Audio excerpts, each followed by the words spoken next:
Gusto mo ba na pumasok ang swerte at yaman sa iyong kapalaran at tahanan? Alam mo ba na ayon sa Feng Shui at Vastu na kung mayroon kang ganitong mga halaman sa iyong sala ay pinaniniwalaan na hinahatak nito ang swerte ng kasaganaan, swerte sa pera at swerte sa pamilya? Kaya kung ikaw ay nakakaranas ng kamalasan ay mainam na maglagay ka na rin nito sa iyong sala. Mayroon ka bang ganitong mga halaman sa iyong living room?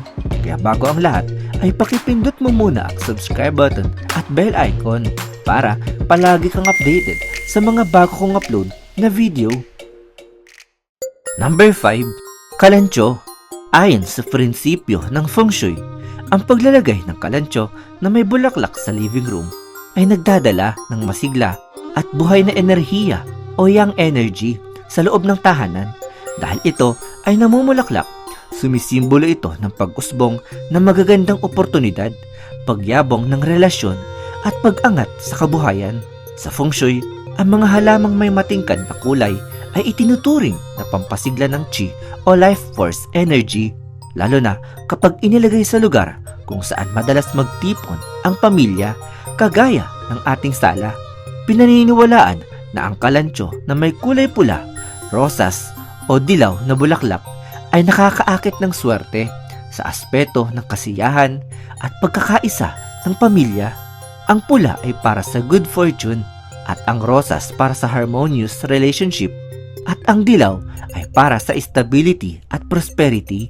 Kapag inilagay sa timog o timog silangang bahagi ng living room ang kalancho, mas pinapalakas nito ang enerhiya ng tagumpay at kasaganaan. Bukod sa swerte sa pera, sinasabing nakakatulong din ang namumulaklak na kalancho sa pag-aalis ng mabibigat na pakiramdam sa ating tahanan at pinapalitan nito ng mas magaan at positibong atmosfera ang loob ng bahay. Dahil isa ito sa succulent, madali rin itong alagaan basta't mayroong liwanag sa loob ng bahay at hindi nasisikatan ng direktang sikat ng araw at dinidiligan lamang ito isang beses sa loob ng isang linggo. Number 4. Spider plant. Ipinapayo sa Feng Shui ang paglalagay ng Chlorophytum humosum o kilala sa pangalang spider plant sa ating living room. Di umano, ito ay nagdadala ng prosperity, business luck, at masiglang daloy ng good chi sa loob ng tahanan. Itinuturing itong prosperity and wealth plant dahil ang mahahaba at matutulis nitong dahon ay sumisimbolo ng tuloy-tuloy na pagpasok ng biyaya at oportunidad. Iminumungkahi na ito ay ilagay sa timog silangang bahagi ng ating sala upang ma-activate ang wealth luck at maaari din itong ilagay sa silangang direksyon para sa kalusugan at harmonious family energy.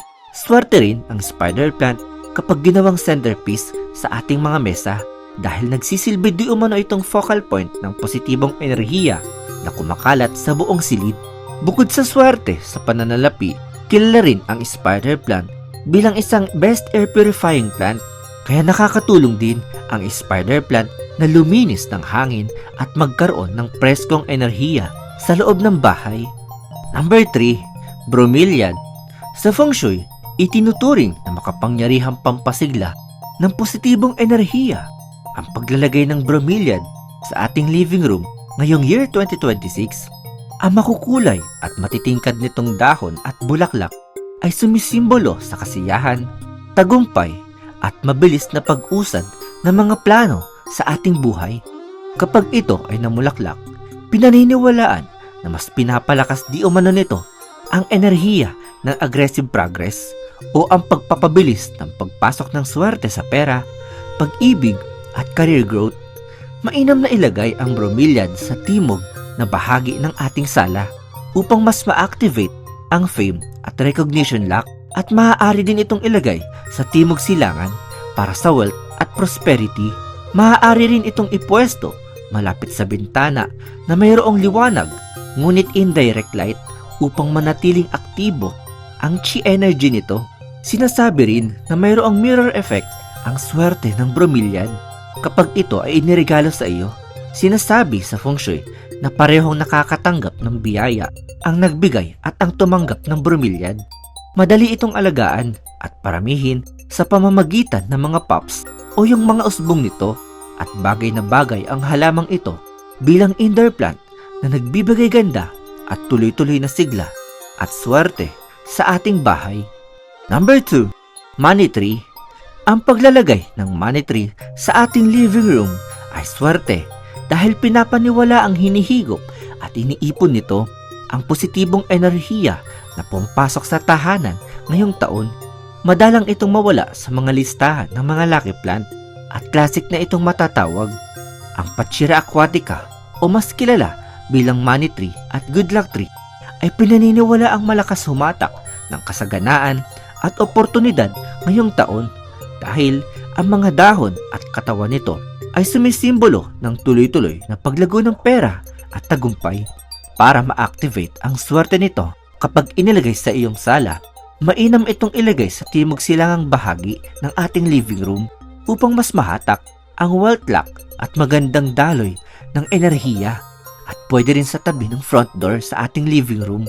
Pinaniniwalaan na kung mayroon ka nito sa iyong living room, sinasabing ang pamilya ay mas maiiwasan ang problema sa usapin na pananalapi at magkakaroon ng dagdag na oportunidad sa negosyo at maging sa trabaho.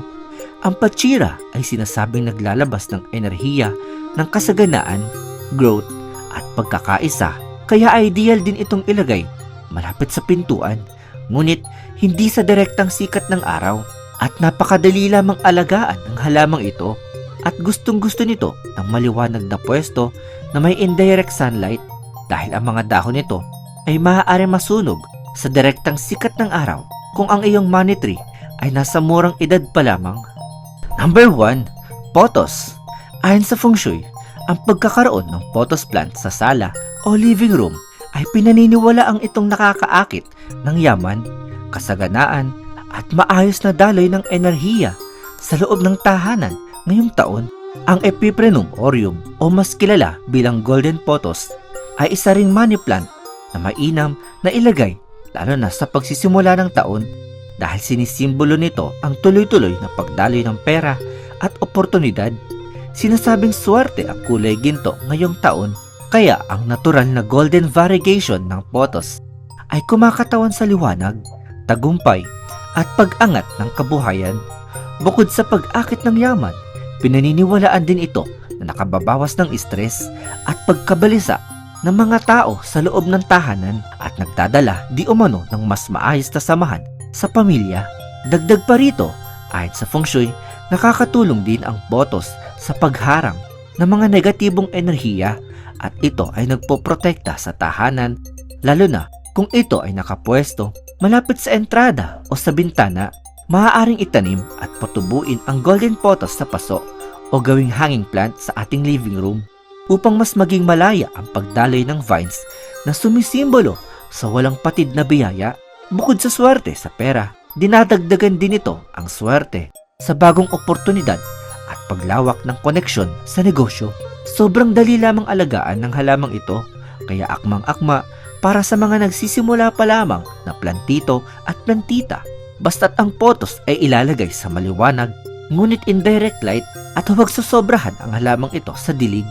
Sa kabuuan, ang paglalagay ng mga halamang pampaswerte sa ating living room ayon sa Feng Shui ay hindi lamang pampaganda ng tahanan, kundi simbolo rin ng pag-anyaya ng positibong enerhiya, kasaganaan at maayos na samahan ng pamilya ngayong taon.